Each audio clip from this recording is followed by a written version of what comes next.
여러분, 고양이한테 물려본 적 있으시죠? 고양이가 먼저 다가와서 부비적거리길래 당연히 만져달라고 하는 줄 알고 귀여워서 쓰다듬어 줬습니다. 그런데 갑자기 손을 확 물어버리는 순간 그 당황스러움 공감하시죠? 너무 억울하잖아요. 쓰다듬으라길래 쓰다듬었는데 순식간에 공격당하니까 우리 집사님들은 진짜 깜짝 놀랄 수밖에 없어요. 심지어 저는 자고 있는데 새끼 발가락을 물려서 깜짝 놀라서 깬 적도 있어요. 이게 한두 번이 아니고 반복되면 얘가 나를 싫어하나? 이런 걱정도 됩니다. 이게 계속 쌓이고 쌓이다 보면 스킨십도 무서워지고 거리감도 생길 수 있을 것 같아요. 하지만 고양이가 무는 진짜 이유는 따로 있습니다. 문제는 우리가 그 이유를 모르기 때문에 생기는 오해들이죠. 그래서 오늘은 고양이가 갑자기 무는 행동 3가지 이유를 딱 정리해 드릴게요. 고양이에게 물리지 않으려면 이번 영상 절대 놓치지 마세요. 첫 번째는 스킨십 한계를 넘었을 때입니다. 고양이에게 물리는 가장 흔한 경우입니다. 고양이가 먼저 다가와서 부비고 골골거렸죠. 얘가 스킨십을 좋아하나 보다 싶어서 쓰다듬었는데 갑자기 손을 확 물어버립니다. 이건 고양이 입장에서는 그만해, 이제 싫어졌어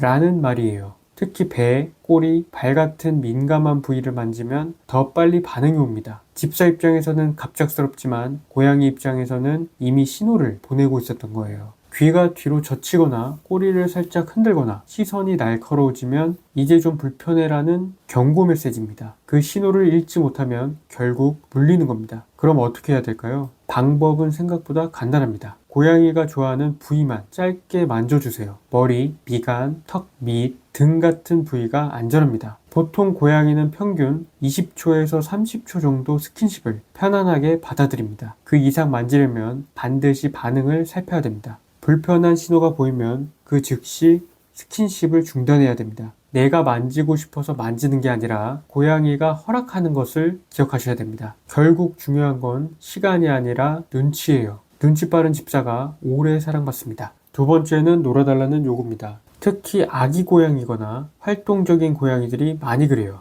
밤에 식탁 밑에서 갑자기 튀어나와서 발목을 물거나 침대에 누우면 손가락에 덥석 무는 경우가 있죠. 이건 공격이 아니라 심심해, 놀아줘 라는 표현입니다. 문제는 집사가 반응해주면 물면 놀아주는구나 라고 학습이 되어버린다는 거예요. 특히 어릴 때 손으로 많이 놀아준 고양이는 사람 손을 장난감처럼 인식하는 경우가 많습니다. 그럼 어떻게 해야 될까요? 손 대신 장난감으로 놀아주세요. 낚싯대 장난감이나 공, 오뎅꼬치 같은 것을 활용해주세요. 하루에 30분에서 1시간 이상 짧게 나눠서 자주 놀아주면 고양이의 사냥 본능이 해소됩니다. 만약에 사람을 물면 놀이를 즉시 중단하세요. 사람을 물면 재미있는 놀이는 끝난다라는 걸 알려줘야 됩니다. 그리고 놀이가 끝나면 간식으로 마무리하세요. 고양이 입장에서는 사냥, 먹이, 휴식이 자연스러운 루틴입니다. 이 과정을 반복하면 사람을 무는 습관이 점점 줄어듭니다. 세 번째는 불안과 낯선 상황입니다. 낯선 환경이나 소음, 목욕, 병원 진료처럼 고양이가 극도로 불안할 때 물기도 합니다. 이건 단순한 공격이 아니라 살려달라는 방어 행동이에요. 이 경우에는 억지로 하지 말고 천천히 익숙해지게 도와줘야 됩니다.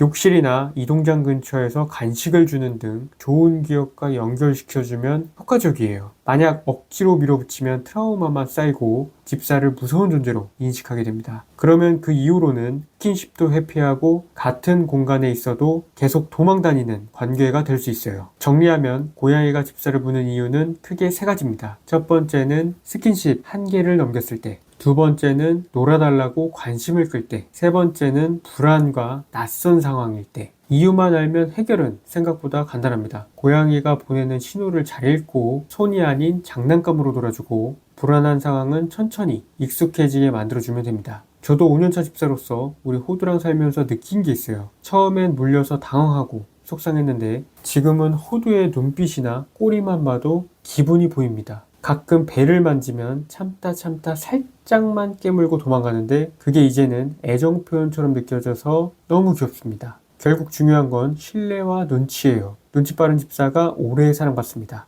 이 채널은 고양이와 집사 모두가 더 행복해지는 방법을 소개합니다. 고양이의 필수 정보들을 아주 쉽게 받아보실 분들은 구독과 좋아요 부탁드립니다.